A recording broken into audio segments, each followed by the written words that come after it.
Jokowi lagi. Orang Korengan aja Jokowi yang salah itu ya. Saya heran gitu loh. Ya orang Panuan, orang Korengan, Jokowi yang salah.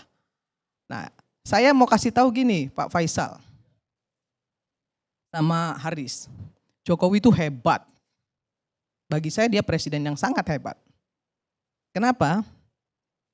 Presiden sipil, orang sipil bisa jadi presiden Republik Indonesia 2 periode. Itu luar biasa, belum ada di Indonesia. Selama ini yang kuat itu kan selalu TNI. Presiden yang kuat ya, mulai Soeharto, SBY, itu TNI. Nggak ada gejolak. Wajar TNI di belakangnya. Bung Karno lebih lama. Nah, kalau Jokowi ini sipil loh. Kalau Bung Karno itu pengecualian, itu Indonesia baru merdeka. Nggak bisa kita sandingkan Bung Karno dengan kondisi saat ini, nggak fair. Tidak apple to apple Om. Nah saya mau bilang gini, ini sebenarnya hebatnya Jokowi adalah hebatnya PDIP. 2 periode harus diakui. Sipil mampu menguasai negara ini 2 periode itu luar biasa. Terus kalau tadi Haris bilang soal demokrasi di era Jokowi, kalau menurut saya demokrasi di era Jokowi itu malah kebablasan. Kenapa saya bilang kebablasan? Rocky Gerung bisa mengatain bajingan tolol sama presiden. Kemudian Faisal Assegaf bisa ngomongin presiden macem-macem. Ferry Amsari bisa bikin dirty provokator. Kemudian aduh kalau dipidana zaman Soeharto lebih parah lagi. Zaman SBY teman saya Ferry Juliantono juga di penjara. Jadi nggak usah terlalu cengeng juga lah jadi aktivis. Ya. Saya ini pernah juga loh ya. Saya pernah dipecat bahkan dari posisi saya di Pelindo. Pernah dipecat saya karena saya demo. Tapi saya nggak mau cengeng, cemen. Itu yang kedua. Ntar dulu, sabarlah. Sabar. Lu ngomong aja gua perhatiin, gua diem, ya kan? Gua dalemin gitu, Fer. Nah, saya agak-agak risih sebenarnya ya. Kalau bicara soal Jokowi itu seolah-olah Jokowi itu virus yang harus dihabisin gitu. Iya. Saya heran gitu ya. Harus diingat juga bahwa Prabowo menang itu karena dia belajar dari Jokowi. Prabowo menang itu karena didukung Jokowi. Kalau nggak didukung Jokowi nggak menang. Itu diakui sendiri oleh Pak Prabowo. Tapi bukan berarti kemudian Pak Prabowo itu jadi bonekanya Pak Jokowi. Jangan dihina lah Pak Prabowo. Saya bukan mau bela Jokowi, tapi kalau semua masalah kayaknya ditimpahin dengan Jokowi, kok kayaknya Jokowi ini kayak sampah gitu loh. Ya.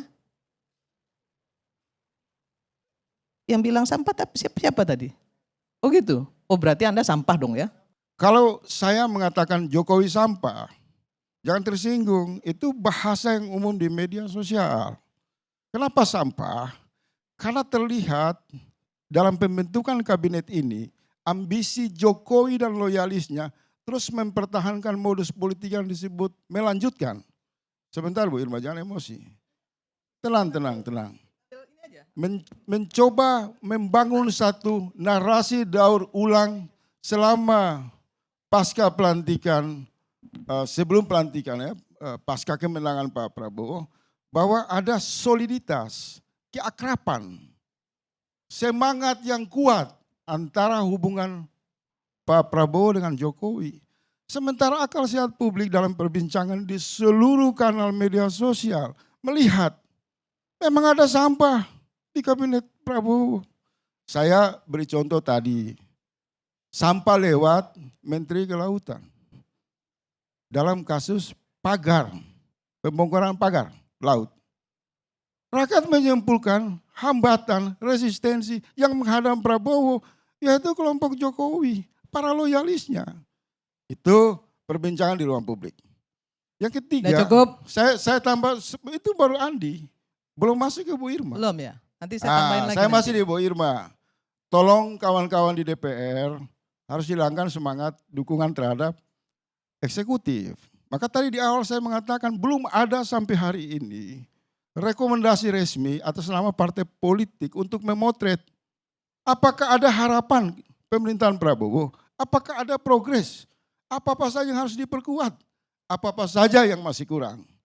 Dalam konteks ini saya masih melihat Bu Irma itu semangatnya Jokowi. Kalau dalam trias politik, peran DPR itu harus mengeluarkan data. Data secara objektif mengatakan bahwa kabinet Bapak Prabowo ini harus dievaluasi secara serius. Misal, saya mau kasih contoh. Ada sebentar Bu Irma, izin saya berbicara. Misal, indikasi hambatan yang paling mengganggu Prabowo misal di bidang keamanan. Tadi kan itu sudah Anda sampaikan. Satu-satu. Kan Anda tanya sampah, kan saya harus Tadi sudah jelaskan sampah. disampaikan. Saya Menurut saya gini, saya 1 menit Bu Irma, Kalau jangan dipotong dulu Bu Irma. kalau Anda bilang saya Jokowi banget, saya bilang pembenci Jokowi banget. Saya nggak mau masuk di wilayah curhat. Nggak bisa itu juga. Saya bicara dalam Nggak konstruksi. boleh begitu, nggak bisa begitu, Dalam konstruksi Bos. kebijakan. Nggak bisa. Jadi Kita itu harus fair, ya. Kalau bisa bicara saya itu lanjut harus fair. sedikit aja? Tadi Anda ngomong, saya Setengah diam. menit. Nah, ketika saya ngomong ya Bisa sudah Pak, selesai. Bang Kandi saya lanjut setengah menit dan saya Nggak bisa berhenti. begitu. Saya mau membuktikan. Nggak bisa. Anda sudah nyampaikan itu tadi di depan. Apa yang menjadi Jangan beban diulang-ulang Prabowo yang terus. disebut Jokowi. Jangan Itu diulang-ulang ya, terus. Saya mau lanjut ya. Anda hanya Contohnya, ingin mengadu domba antara hampir Jokowi dan Pak setiap- Prabowo. Itu masalahnya. Bu Irma dengar sebentar Bu Irma. Nggak Izin. bisa. Saya nggak mau dengar Saya karena nggak Anda tanggapi mengadu Anda. domba. Saya mau bicara sama Andi Cukup kok. Pak Karni, nggak bisa. Ya, udah, Selesai. dua. Nggak boleh. Dua. Orang lain lagi yang bicara. Dua-dua Udah, agak cukup yang lain lagi. Kasih Ferry Amsari bicara. Itu.